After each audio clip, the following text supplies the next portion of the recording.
Hey, too. I'm just calling, my goodness, coming to talk to y'all. I know I haven't been on here. I've been doing like overtime and stuff, y'all. I'm out here now. Let me tell y'all something. First, before I get into the topic that I want to talk about, y'all know I just got this new little car. How about one of these little regular people hit my car? Now, she red. Ava is red.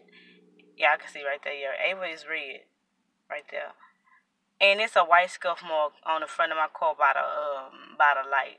Now, if you seen it from a distance, you'd have thought I had like, nah, you ran up into somebody. I didn't do that. I've been real careful with this car. I don't even have the tags on it yet, y'all. I mean, like the real tags, and I ain't even paid the first car note. So I didn't hit nobody, but somebody out here backed up into me, and there's so many people in this parking lot. Y'all probably, I don't need to show y'all people cars, but it's so many people. That means that somebody backed up. Most of the cars now come with the the little review, the backup cameras. But I mean, I had an older car; it didn't come with the backup camera, so maybe they didn't see. But I know they felt that scuff of themselves hit my car and keep backing up for like it slid across the front. I know they had to feel it. And then drove off. Didn't leave a sorry note, nothing like that on the car. Just drove off. We all up here working the same job. I don't have no more money than you do, and you gonna hit my new car. Anyway, that's not what I came here for. Uh, I came here to talk about a topic that I guess I've been trying to avoid. Oh Jesus, I'm up under these trees. A topic that I've like been kind of toying over, but I think I'm actually kind of sensitive to it, and I guess I just kind of want to express it. And then I was listening to on my way to work, one of those podcast or whatever you call them by with Tony Robbins, and he was talking about like how when we are unhappy, it is generally because the blueprint that we set out for our lives is not what we have in our lives. Like if you wanted to be married by 25 and then you're 35 and you still haven't been married, then you're unhappy because the idea that you have in your mind for your life is not what it turned out to be. Like an architect, and he has his blueprints, and then the building is not what he wanted or she wanted it to be, kind of like that. So for me, the issue I've been dealing with now is like infertility.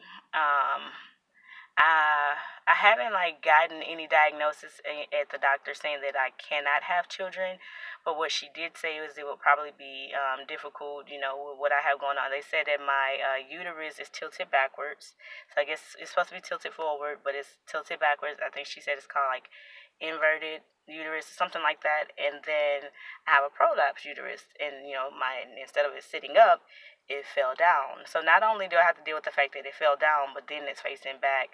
Well, my cervix. If you this is a lot of information, so be prepared. Like if I were to like open up my like vaginal lips or whatever, you can see the cervix. It looks like a little pink donut.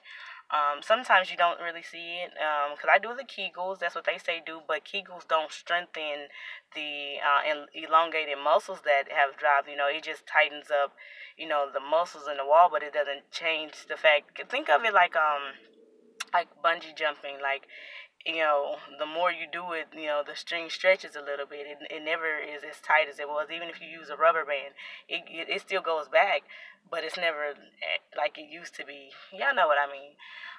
So I have to deal with that, and I haven't really been like not trying to. I haven't really been like preventing or actively preventing it. I do have one child. Of course, y'all know that she'll be 10 soon, so I can't really be selfish and bitter because it's not like I've been barren and I've never been able to produce a baby. I thought I wasn't gonna be able to have her, and then I did. So, and I've only been pregnant once, and I have one child. And my baby has autism, so it's a lot of factors in there for me. I'm afraid, if I have one other baby, they have the potential to have autism as well. But then at the same time, I'm more afraid of the fact that I wouldn't even be able to have a baby. At least I've dealt with autism before, so it will be easier to do that versus the idea of not being able to have a kid. It's one thing to not want children, it's another thing to not be able to have them. It's a totally different feeling, and it's a totally different hurt. And I had to like talk to myself truly, like I was actually envious of people who had multiple kids. Like there's some people who have 7, 8 babies. I'm like, you just kiss and get pregnant, and in my body like no, my body's like one and done. Like what do you mean? Like my oven is broken. I don't like it, and it really hurts because by the time I was 30, which I am now, of course, when you're younger, to you 30 is old, old, old, old. When you 16, 30. You think you're gonna be in your 20s forever? You think you're gonna be in your teens forever? And I became 30, and I didn't produce when I was 20 is when I produced my baby, or when I got pregnant, and even then I wasn't sure. So now 10 years later, my body's oh sorry, my hand started to shake. My body's older. Ooh, I guess I must be getting. Sorry, yeah, my hand started to shake. I guess it must be getting to me what I'm talking about. But um, my body's older now, so the like I said, my doctor told me it's not impossible. Cause she said when I'm laying on my back, my uterus is in the right place. So I guess I'd have to go missionary. But she says it's not impossible, but it will be harder. And then of course I'm getting older, so that makes it more difficult that way as well. Um, and I'll joke about it, like saying that what I'm gonna do with a baby, whatever, whatever. I guess it's like a coping mechanism.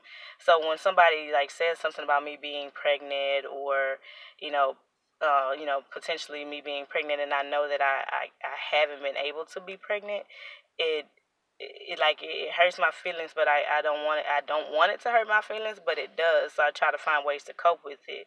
And remember that guy, which I'm still not 100% over him, but I'm getting there because he hasn't said a word to me since Christmas. Like not breathes not one word at all. Haven't ran into him, haven't saw him in the Walmart, no nothing. He completely disappeared. But that's why it hurt me so much when I found out he had somebody pregnant, because first I was in love with him, and then I wanted his kid, but then she got pregnant and I couldn't, and I was more than mad at him, because that means it wasn't him, because it basically meant that it was me, right? Because I was dealing with this person for 3 years and I didn't get pregnant, and she did. So I was mad that he got someone pregnant, because then it basically meant the truth was it was me, and she got what I wanted from him, but then it was never him, it was me. I couldn't give it to him because at one point he started to talk about kids, and I was tripping out, and maybe that made me, and I felt like I wasn't of as much value, and I don't really have anyone that I could or that I know of that I can really talk to about it.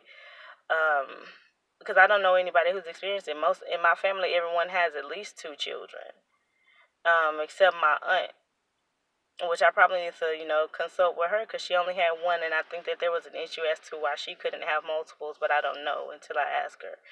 But it's not something that people understand, and if you say it, it's like they just brush it off. Even when I was talking about dealing with depression, it was something that was just brushed off. Like I started drinking out. I had started with this thing with these pills to feel better. Like I was trying to cope, and I've always been vocal, but it's like I was screaming in the middle of a crowd and no one was able to hear me. But that's like where I am now. Like I do, like I want to be in like when I was talking about Tony Robbins, like in my mind I thought I would be 30, married, have a successful relationship, and have my 3 little kiddos. Cause my mom, when she was 21, she had 4 kids.